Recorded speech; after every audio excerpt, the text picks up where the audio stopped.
Hello again. I'm back with another update on my 2006 Impala SS restoration project. What you're looking at here is the right hand side of the car, and I have test mounted the doors.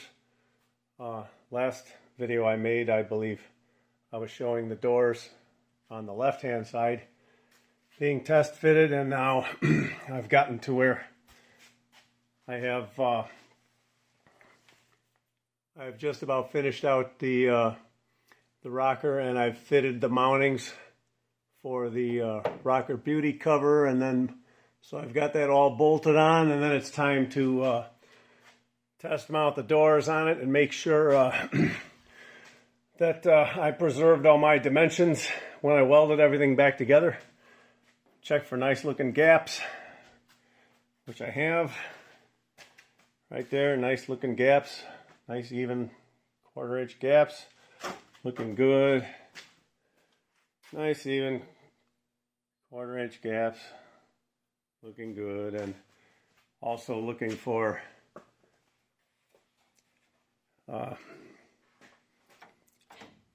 nice and uniform along in here. There's a nice uniform gap. Nice uniform gap where the between the pinch weld and the door, that's where the door seal is going to go.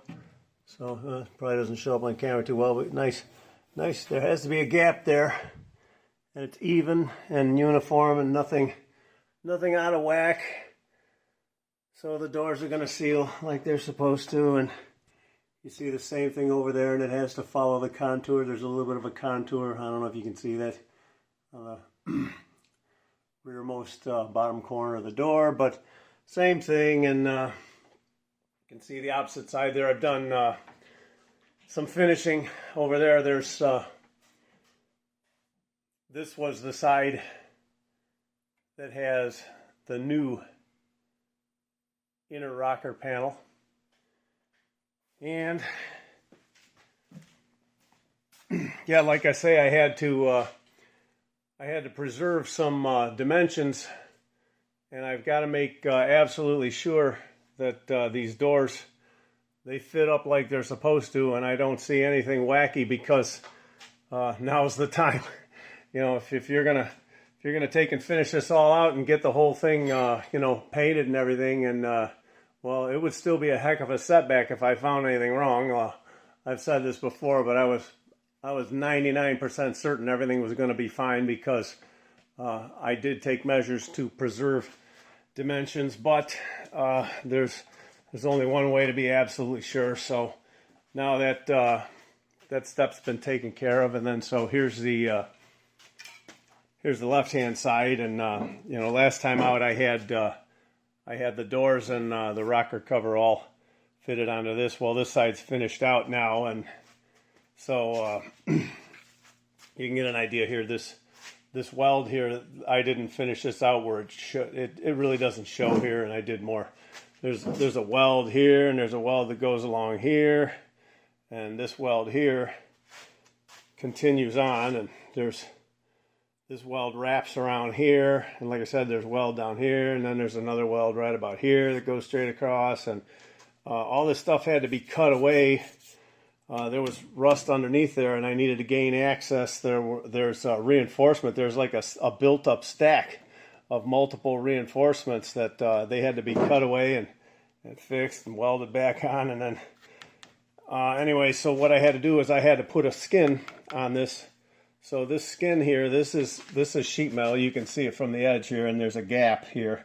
Okay, this is sheet metal, and it's on top of my, here you go. Well, this is the bottom. This is my structural tubing. This is heavy. This is thick. This is basically like the same stuff that a frame rail is made of. And then this is right over it, and it just ends right there. And you can see how this is filled in with caulk down at the bottom. So basically there's a gap that runs all the way down. And so what I did, I had to just cut a piece of sheet metal, and I welded it on, and you can see where I didn't finish out the weld because it doesn't really show the fender. The fender goes over this, and the door, nobody really sees that, but had to finish it all out. And this is one big, long, continuous, nasty weld all the way along through here. And it just continues on. And it continues on through here, right in this crease. Right in this crease was where I made the cut, and then I had to weld this skin that I cut, and the weld just continues on and it ends right there. And the rocker cover makes a dog leg that comes up through here and covers all that. So anyways, these holes, these mounting holes, these are drilled right through. These are just through holes, and they're larger than the screw. And the screw has a threaded hole that's been drilled into the thick frame rail, and it's an 1/8 inch thick, so I can just take a tap and cut threads in there. And then so this is the screw that holds the beauty cover for the rocker on, with a washer. And I talked about how I rigged that up last time around, but those are the screws and those are the holes. And so now these door sills, these are all finished out, pinch welds, all finished out, nice and straight. And this is slather coat on here, and it's been applied with a brush, and that's not to worry about, because what I'm going to do is this is all going to get sanded, and then it'll get top coated with primer surfacer. And the primer surfacer, it sands, and it fills and sands, and it gives you a perfectly smooth finish. So all of these brush marks, this is just very carefully applied with a brush.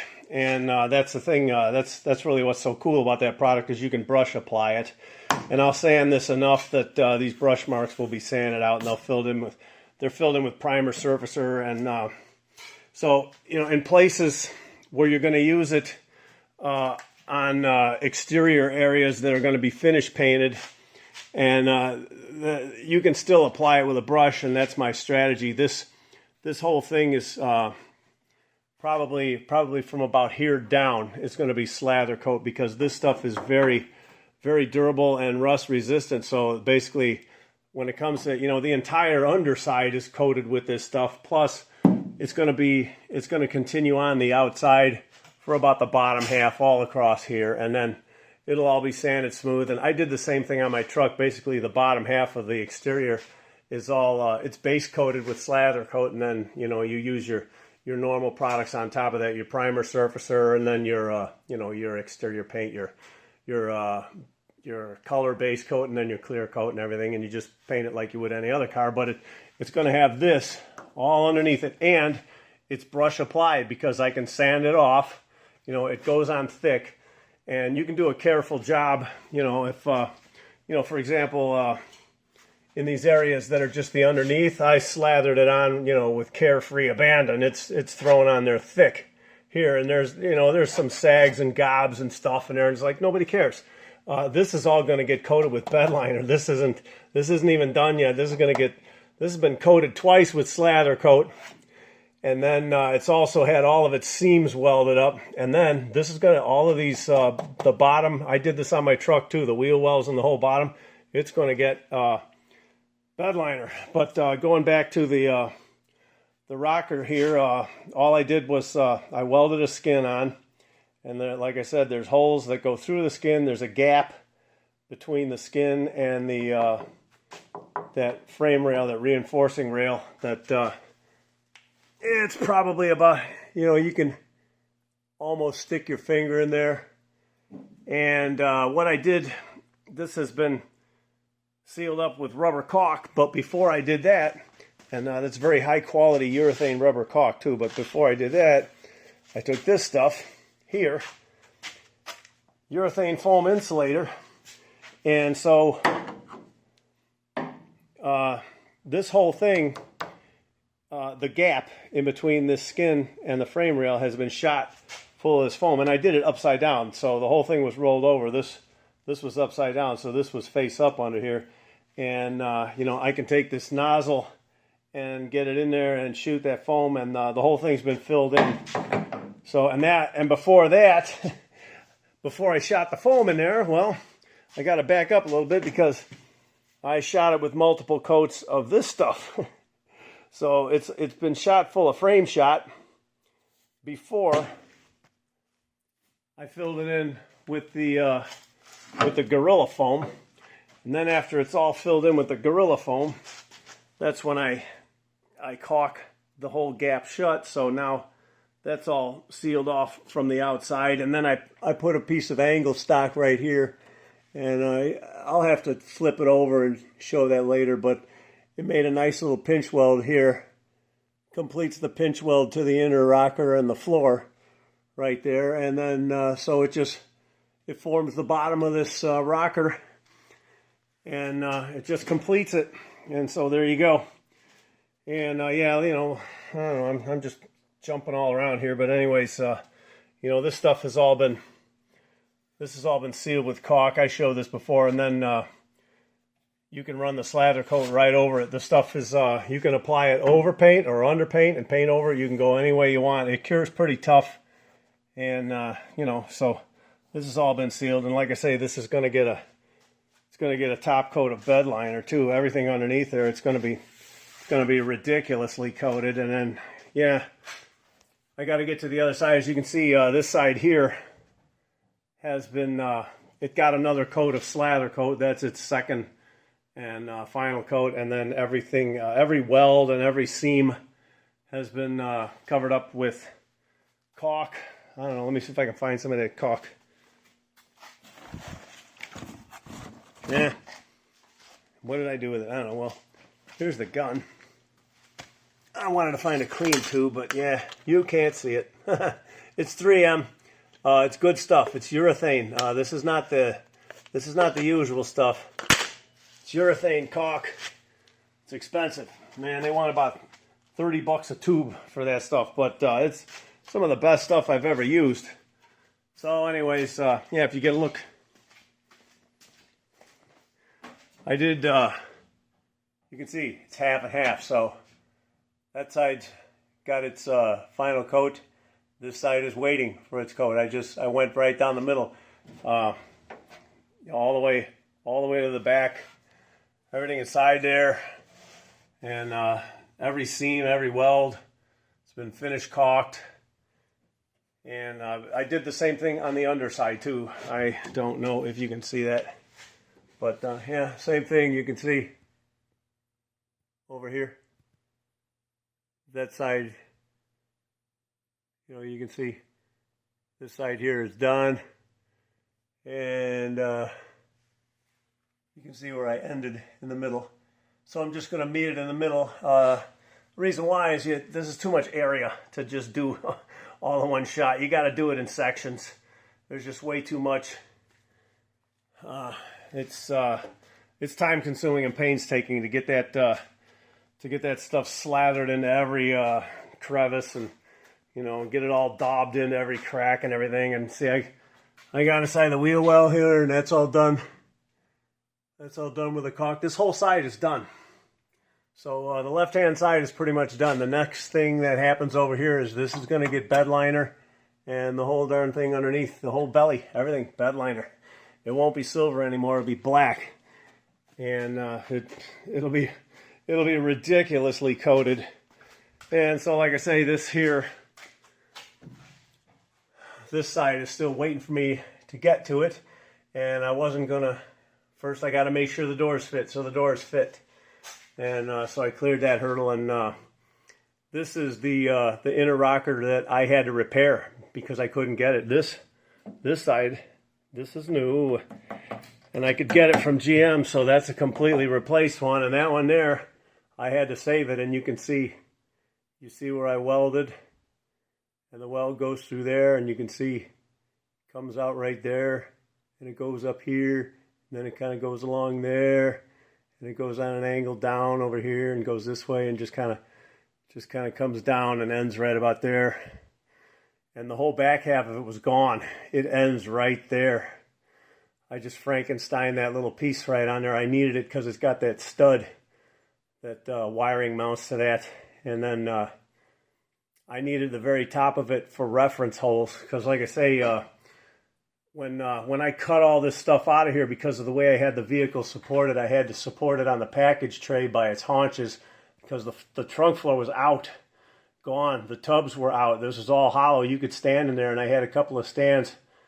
And basically, because the floor was completely disconnected, the whole middle, the floor, just the cab floor, just it ended right there, and there's no floor, and the rockers were just completely, they were cut out and they were gone, and then the only thing was the roof. That's the only thing that's completing the body from one end to the other, and then I supported it out in front with jack stands, and then so what happens is the whole thing is only supported by the roof, and the roof is strong, but it flexes a little bit. And then so what happened was, when I separated this, I could see, when I drill a hole through there to drill out a pinch weld, and it's a 5/16 hole, and then when I split it apart, there's two holes. There's the one on the outer and the one on the inner, and I have to drill through a sandwich.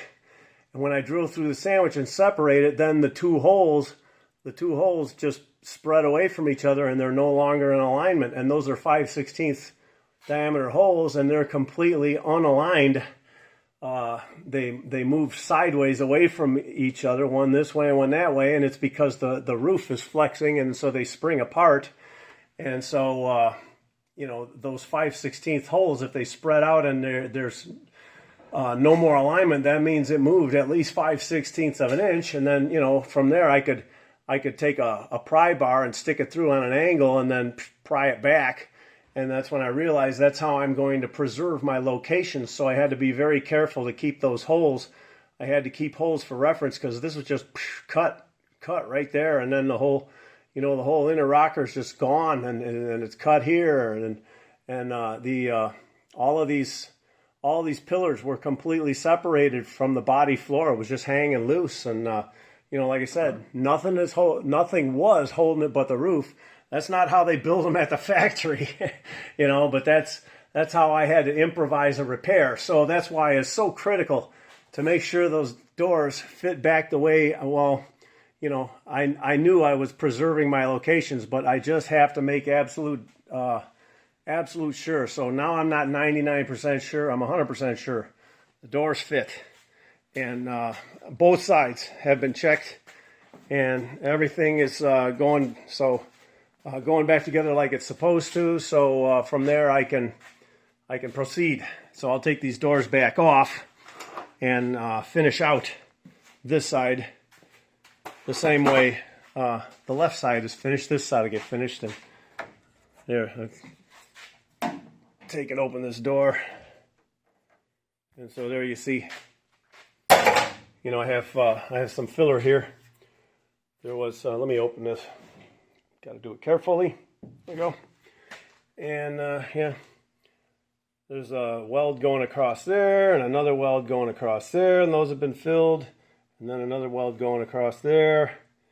And this is just very light amount of filler. There's a little bit of heat warpage here. Just wanted to straighten it out. So this whole thing that's going to end up it's going to end up looking like that side. I can finish this out now and come and do all of the slather coat and the caulking and everything on this side, because it's waiting.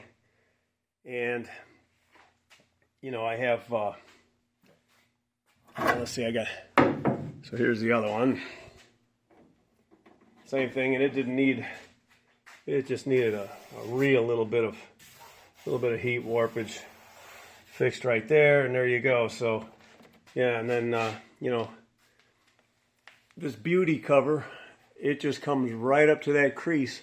So everything underneath there is, nobody cares about. You got this thing here, and it's all bolted on, and I don't know if you can see.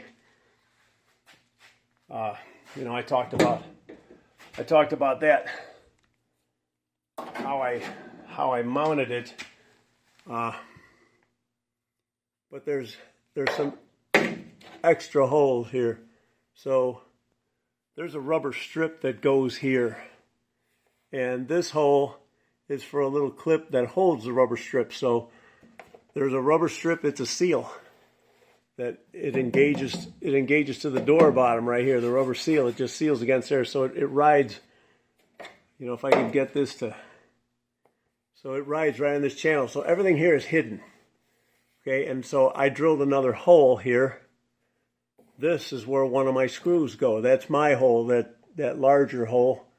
And I don't know, you probably can't see the screw head, but take my word for it. And there's another large hole right next to a small hole there. And, you know, so you see that extra larger hole. So that's where, that used to be plastic clips. And the way I made that out of that heavy tubing, those plastic clips aren't going to work. And, you know, I could go into detail, but just take it from me. The plastic clips weren't going to work anymore. I had to come up with some other way, and I figured I'll just screw it on there. And screws hold better anyway. Stainless steel, never going to rust. And so, you know, there's another hole there, and there's like 8 of them across there. And I had to drill that there, and that gives me access to the head of the screw. I stick an Allen wrench in there, run that screw in there, and that's how I bolted on the beauty cover. And then, so, you know, that door there, this door here, doesn't need much of anything really. This one, the rest pretty much left it alone. So that's nice. And yeah, the other one,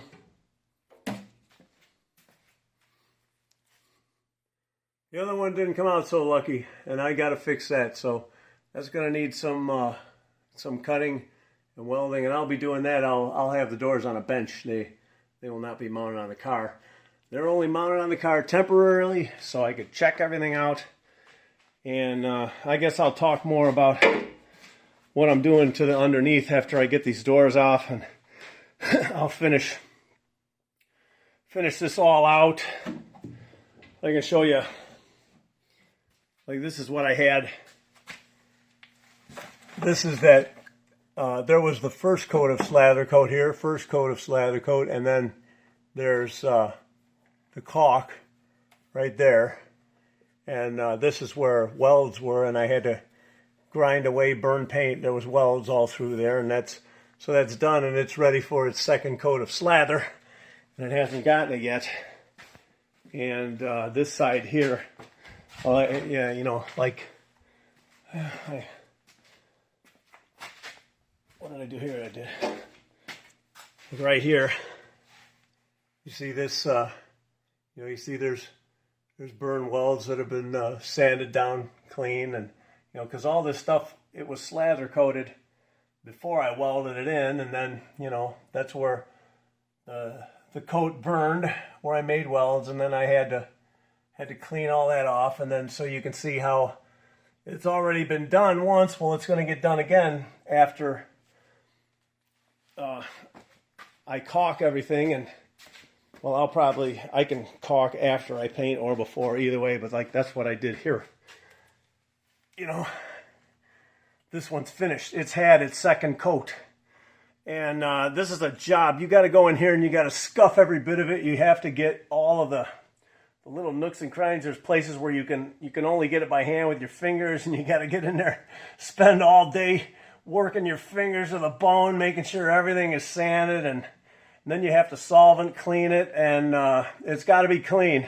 It's got to be very clean for this stuff to stick. And then, so you know, this side, that's finished work there. And the next step for that is it will be scuffed again, and it will be bed liner. And then you think it's coated now, you ain't seen nothing yet. And then same thing here. And this looked like the other side. This finished coat is actually over. And you can see how it's all kind of, it's lumpy and bubbly. That's because I don't care. I was really loading it on there. It gets to where like you're twirling the brush and loading it on there like it's honey. The stuff is thick. And it's a lot of work brushing it out. Your arm will get tired when you're doing a long session of that stuff covering a large area. It's sticky, and you know, it's a job. So anyway, yeah, that's done. And so the other side's going to look like that soon. And so I guess I'll make another update when I get around to that. Oh yeah, and here's another thing. These this frame shot stuff. They got two kinds. They got the stuff, they call it plus, and then they got the regular. These are different. One's a phenolic resin, and the other one is a, take it from me. It's a moisture cured urethane. Can't see, but there it is. Moisture cured urethane. Much different, and they have different properties. And this stuff is thicker. It has different. They're both black, but they're different. This stuff is thinner. It runs into crevices. It absorbs into stuff that's kind of cruddy, and you couldn't really get to it to prepare it. And I think this is better on unprepped surfaces. And it can also act like a primer, and then I can go over it with this stuff as a top coat. And so that's what I've been doing. And this stuff's all made to be shot internally. Well, I talked about this before. They give you these snorkels with these, and these darn things, they come wrapped up in a curly Q, and it makes them very hard to use. I have to straighten them out with heat. I got to put a straight rod inside of them. You got to take them apart, put a straight rod in them, heat them up, and starch them straight, right? And then this one has been straightened, and they just want to curl back over time. They'll curl right back again. They start out curly like a pigtail, and this one has been straightened, but it takes a couple of months, and it starts curling back. Well, here's something they started doing. They make these new snorkels now, and this is a really cool plastic. You can bend this, and it will stay. I don't know if I can do this one-handed. I'm going to bend it here, and you see what I did? I put a bend in it, and it just stays. And, I dropped it, but, okay, you see that? It just stays, and it's not a curly Q, and it can be as straight as you want. I can just, if I want it straight, now I can bend it back. And see what I did there? I put a zigzag in it. You can bend it to any shape you want. I'm working one-handed here, but basically, anytime I want this to be straight, I've never seen any plastic like this before. It just it basically behaves like a piece of soft wire, like a piece of copper wire or something. It just, and it's great. And the thing is, they just started putting these in there, but they only come with the plus. So the regular stuff comes with the crummy soft one that's curled and it doesn't want to straighten out. And the plus comes with these, and I think you can order these separately. And you only need one too, because you can keep cleaning these out and reusing them. So that's what I've been doing. So, but I've got a bunch of this kind. They come with this, so that's something. And you can buy them separately too. They have a stock number for them. So yeah, that's just really cool. That's the first, and I've been buying this product for years and using it, and man, it's been like 5 or 6 years, and I've gone through probably 50 cans of this stuff. And just recently, the last couple of batches, they sent me these wonderful new plastic that it stays straight when you straighten it. And this is all I need. All I need is one good one of these. I got a bunch of them. I got about 8 or 10 of them now, but all I need is one good one. That's all you need. Just keep cleaning out, reusing it. As long as nothing happens to it, this one will get you through the whole job. So anyway, I guess that's about all I want to talk about. So till next time, thanks for watching, and so long.